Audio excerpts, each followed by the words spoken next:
Today I'm going to be taking my Tone Vise keyless nut lock system apart and putting it back together for you. These are an addition to a Floyd Rose tremolo. They replace the original Floyd Rose string lock plates with this newer system. And I'll show you the parts as we come across them after I remove them.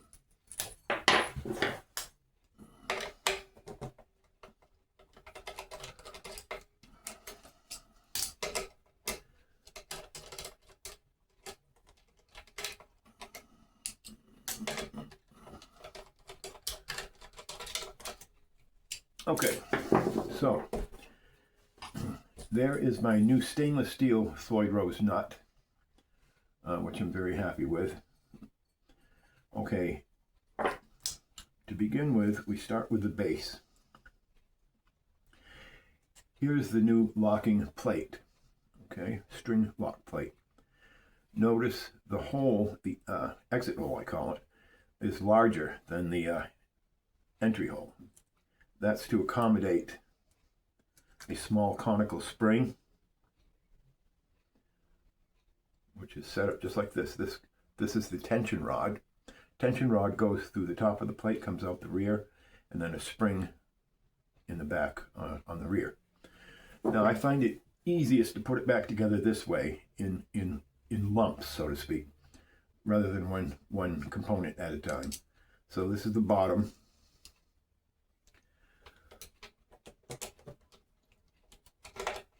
The bottom component as a whole goes back on.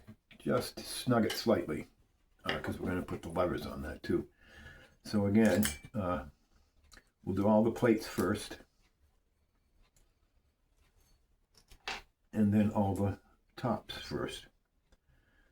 So tension rod, locking string lock plate, and conical screw.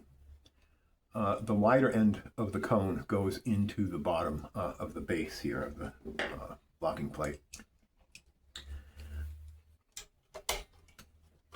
Just put them back on, making sure that the roof peak on the tops of the plates is parallel with your strings.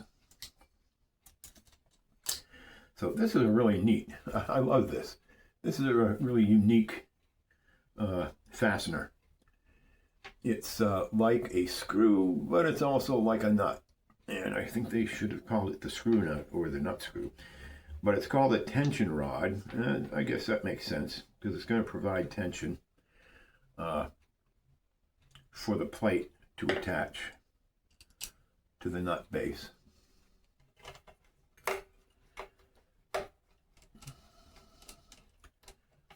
Okay, there's the bottom section. The top section is made of one small screw. I think it's a 5mm screw. And another conical spring. So conical spring, and this is the lever, locking lever. Conical spring goes wide end into the top of the lever. Okay, the bottom, you can see here, it is kind of knurled here, okay, like the to accommodate the top of the tension rod, actually. So it's kind of like a nut too. All right, so here's the way I put it back together to make it easier. I take the screw, insert. I use drivers on my guitar. I think they're much faster than other types of tools. So I stick my driver into the screw, and then the screw into the spring on the top of the lever, and just hand snug it. You don't need to put any tension here, any torque on this part of the system. This just holds the,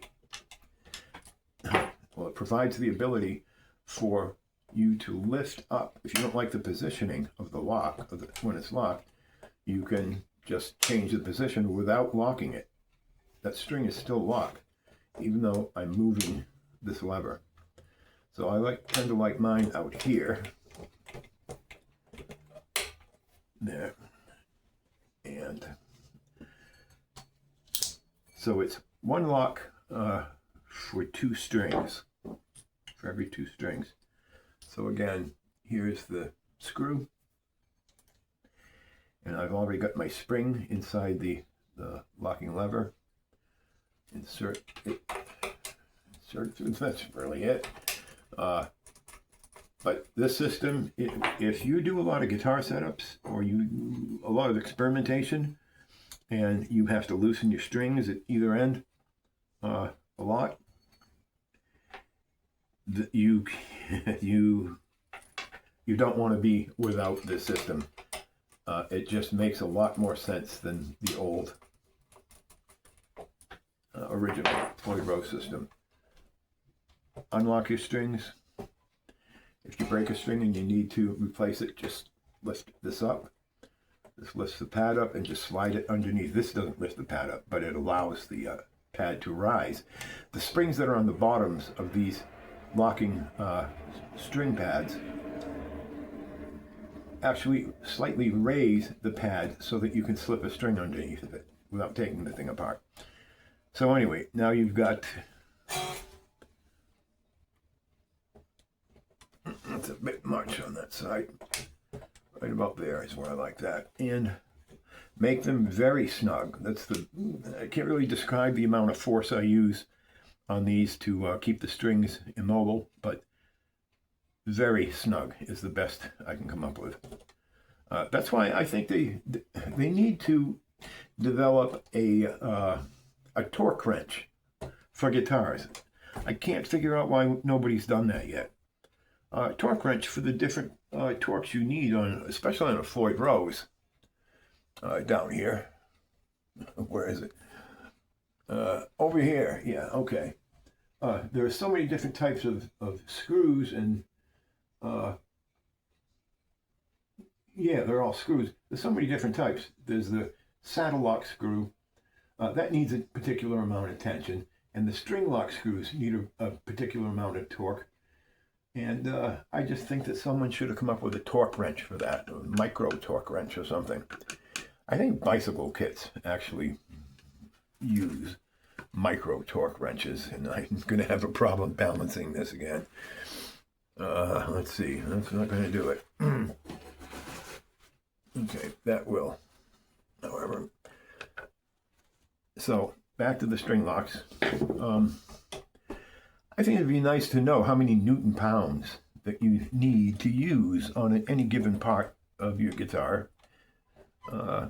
So that's it. It locks them in place. If you break a string, just unlock it, take the string out, put the new one in. If you need to change, if you're setting your intonation, this is a breeze, because you're going to set your intonation with unlocked open strings. And if you need to